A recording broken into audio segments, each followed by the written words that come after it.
Hey guys, this is Tim from Modern Tech Reviews. So I have a different kind of review today. As you can see around me, I've got a mountain of stuff. These are all parts and components for building a new system. This is going to replace my primary system. So this is kind of a gamer / video editing workstation.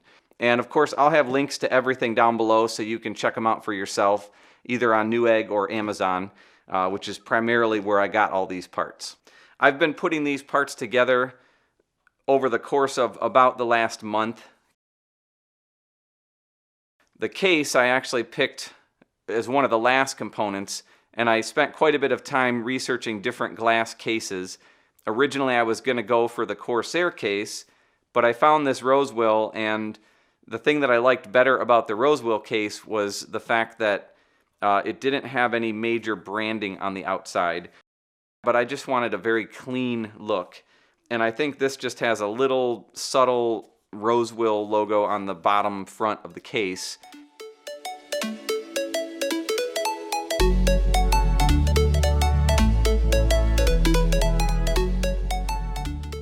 The tools we're going to need are microfiber cloths, screwdriver, scissors, and zip ties. So I've got the case here.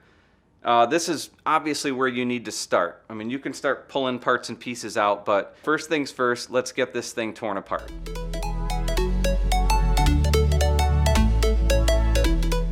So I'm going to turn this around so you guys can see the back side of this here. So according to the manual that came with the case, the first step is to put the power supply in, and that's what I suspected. So that's what I'm going to do first. Okay, so one extra tool that I needed is a knife. And this is mainly for opening boxes.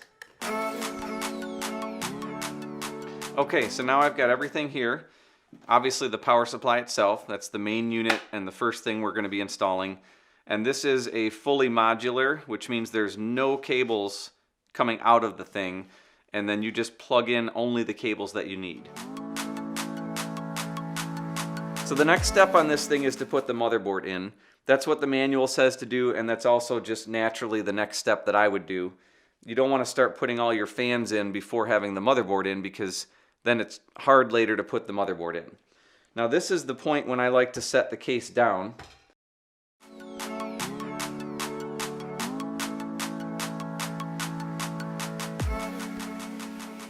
This is where the microfiber comes in handy, because any dust particles or large pieces of dirt that you might have on your table, they can scratch a computer case very easily.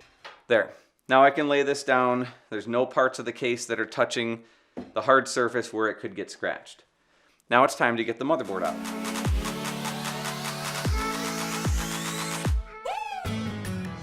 You do want to be careful when you're putting the board in. Don't set it down on the standoffs and then slide the board. Try to get it lined up with them as you put it down so that the open screw holes are showing the standoffs through the screw holes as you set it down. You don't want to slide that thing because you can scratch the bottom of the motherboard. Once you have the motherboard secured in here, your next step is just going to be to start putting the components in. I'm going to do the CPU next. But then I'm going to kind of pull everything out and take a look at the different fans that I've got and decide the order that I want to put them in. You want to touch your CPU as little amount as possible, and also do not touch the top of it. You'll get oil from your fingers on it, and you don't want that because that's where the heatsink compound needs to go. Next I'm going to put the SSD in. Okay, so I have the SSD mounted, and now I'm just going to put the little heat spreader back on it. I could put the memory in right now, but I'm actually going to try to run some cables first. And the next thing I want to open is the CPU water cooler. I need to route some of my cables before I install this radiator, basically because the radiator is going to block my access to at least one of the spots where I need to plug in a power cable on the motherboard. So this is just going to make it easier to get at least this part done first. And that brings me to power supply extension cables.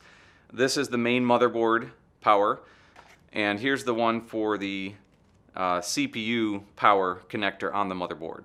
So I'm going to plug this in now before I mount that radiator, so I'd be sure that I have enough room to get to everything and make it all fit.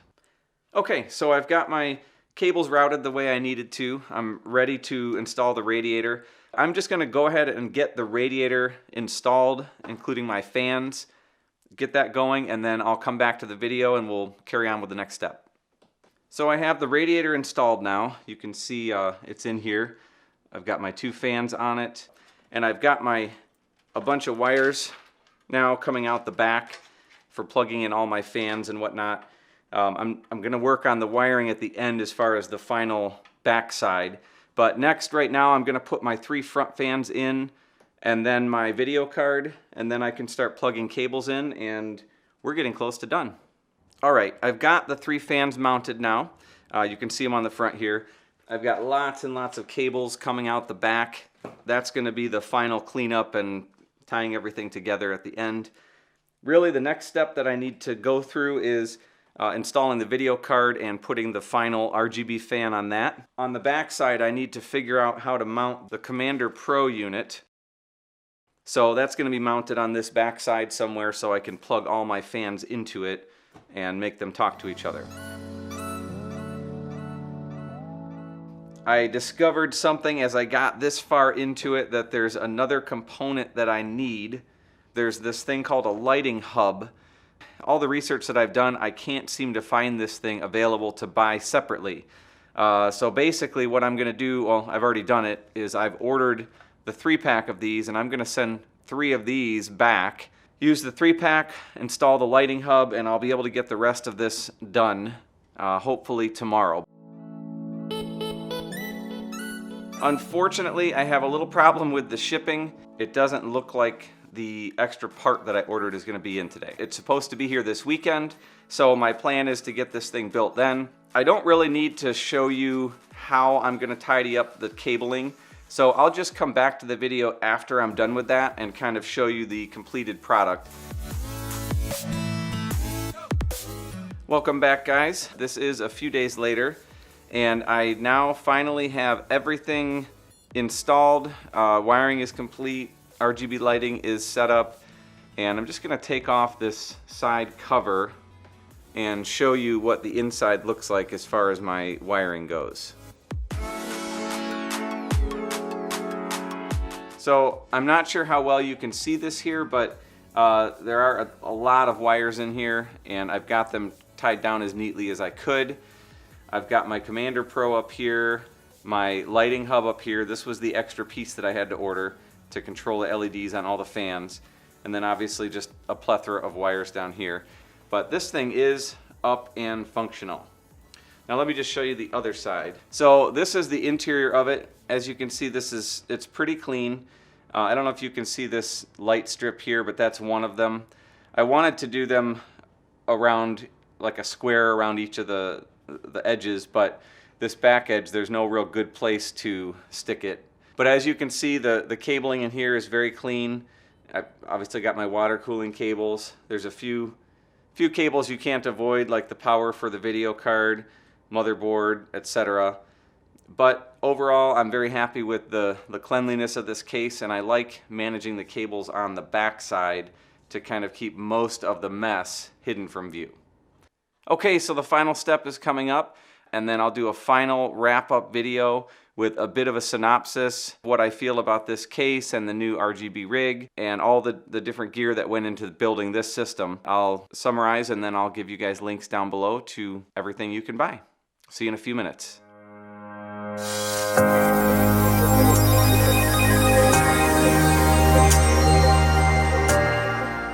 Hey guys, welcome back. So this is the final segment of my video, and as you can see behind me, I do have my new computer up and running.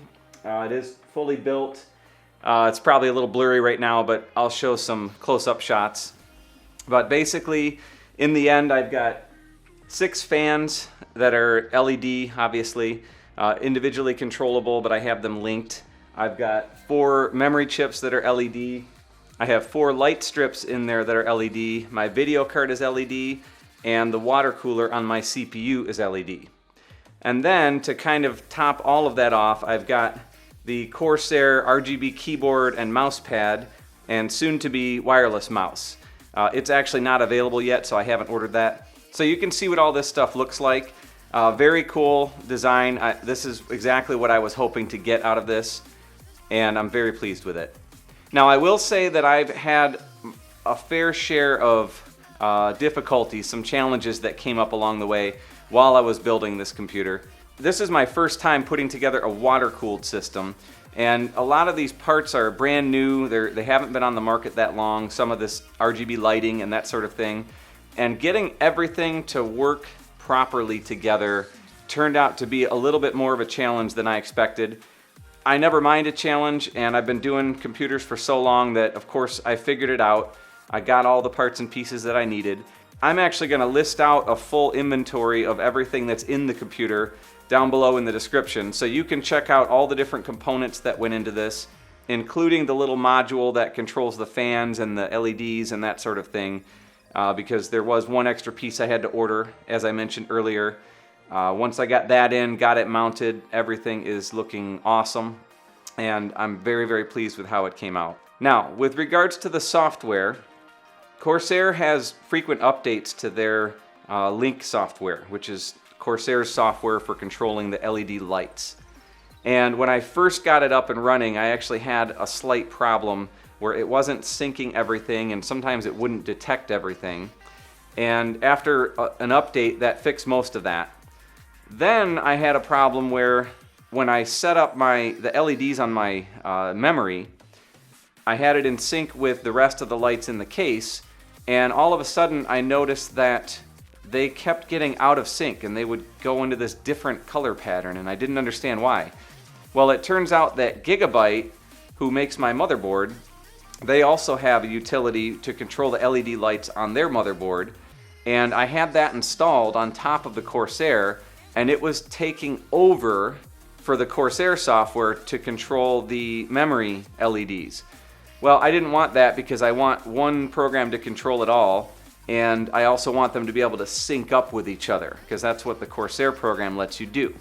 So I uninstalled the 𝗩𝗘𝗦𝗀 utility, which isn't that big of a deal because you can go into the BIOS settings and set the color of the motherboard there, which is what I did. So I have the color set. As you can see, I'm running a cyan and magenta setup. I'll probably change it at some point, but I really like this setup for right now, so that's what I'm running. And I've got every single different separate component on these different color patterns.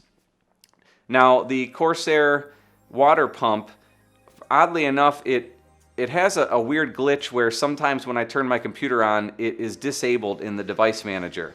And of course, that makes it not detectable by the Corsair Link software, so you can't control the lighting. I think it maintains the last lighting effect that you chose, but all you have to do is re-enable it in the device manager, and then it shows up in the Link software, and away you go.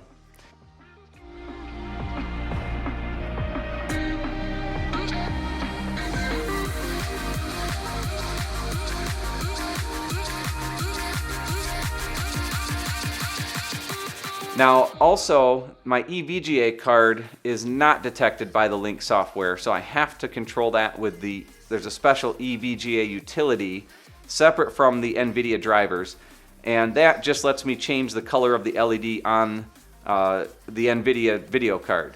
Now, the thing I don't like about that software is that every time I boot up my computer, it runs and it's on my taskbar, and that, to me, that's just annoying. I don't want anything running unless I tell it to run.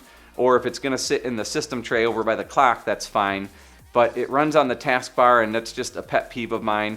So I just picked a static color, and I don't have to run the utility. It comes up with the correct color each time you boot, and that's fine. But if you wanted to do something different, like have a lighting fading effect, like you can see I've got most of these colors are fading between cyan and magenta. You can do that on the video card as well, as long as you run that 𝗍𝗑𝗕𝗓 utility, which does look very cool. So some of you might want to do that. It's totally up to your preference. Now, having said all of that, this is just a very, very quick review, final review of this setup, because I do have two water coolers in here. One is for my GPU and one is for my CPU. As I mentioned earlier, I've never done a water-cooled system before. I'm not an overclocker, so it never mattered much to me. And I'm still not an overclocker. I mean, I'm running this at the base frequency. I haven't touched a thing. I might at some point, but I really don't need to for what I use it for. Mainly, I got the water-cooled system because I wanted it to look really clean. And the fan look with the wires coming off of it wasn't as clean as what I think this looks like. So I paid a little bit extra, although not that much, but I did pay a little bit extra to go with the water cooling. I'm very happy with it, and I will say that even after several hours of gaming, my GPU and CPU temperatures remain at a very, very good, stable range. I actually haven't done specific testing before and after, that sort of thing, but my GPU seems to be in the 40 to 55 Celsius range, which is very good for a GPU, NVIDIA GPU. And then my CPU seems to be in a similar range, about 40 to 50 degrees Celsius. So we'll see how it looks in the summer, because typically things will get a little bit hotter during the summer months, unless you run AC, that can help it. But with not overclocking, I'm really not worried about it. The water cooling is going to do just fine. It's not a huge difference between water cooling and fan cooling from the research that I've done on the internet, but there is a bit of a difference. You can measure it, and you'll find that there are some differences, and typically the water cooling does tend to be cooler even over long periods of time. One thing I did learn that you should keep in mind when you're looking at water cooling: when you first turn your computer on, you can't just look at the temperature and say, oh wow, this thing is amazing, it's so cold. The liquid that's in the water cooling system, it's going to heat up at a certain speed, if you will. And I'm sure that there's all kinds of physics tests out there that you can research. I'm not going to go that far into it. I don't really care personally, and that's not really what this review was about. But the bottom line is, it does take a while to reach max temperature on that water cooling system, which makes sense to me because it's got to heat up all of the water up to kind of like the highest level that it's going to get, or a range that it's going to get, and then you'll see what your consistent temperature ratings are going to be. So if you really want to test out a water-cooled system, that's what you have to do. Is you can measure it when you first turn it on, but keep in mind it's going to be a lot cooler at first than it will be after several hours. Also, it seems that it's going to take longer to cool back down if you've been running it really hard. So those are just some things to keep in mind, because the speed of your computer is directly affected by the temperature of your CPU and your GPU. Keep that in mind. The hotter it runs, the slower your computer has a tendency to run. Intel, for example, has something built into their chips where when it reaches a certain temperature threshold, it will start to underclock it. It'll clock down on the speed. Now, with the K-series chip, you may be able to override that. I'm not even sure. But the auto features of Intel will dumb down the speed when it gets too hot. So the idea is you want to keep it as cool as you possibly can. That's the theory behind a water-cooled system, is that you can keep it cooler. A, you can overclock it, but B, and in my opinion more importantly, you can achieve a more consistent speed that's not going to fluctuate as much as you might get on a system that's running really hot. So in conclusion, I am extremely happy with this system. I like all the parts and pieces that I chose. The computer's very solid, very fast. Now this is going to be my first 4K video that I'll be editing, this video that I'm filming now, so I don't even have an example yet of how that's going to run, but I can only imagine it's going to be just fine. I mean, it is a 1080 Ti video card and an 8700K CPU, so this thing should do just totally fine. I hope you guys enjoyed this. Let me know below if you have any questions, and I'll be sure to check them and answer them. And if you'd like to subscribe to my channel, go ahead and click that subscribe button, and I'll see you guys in the next video.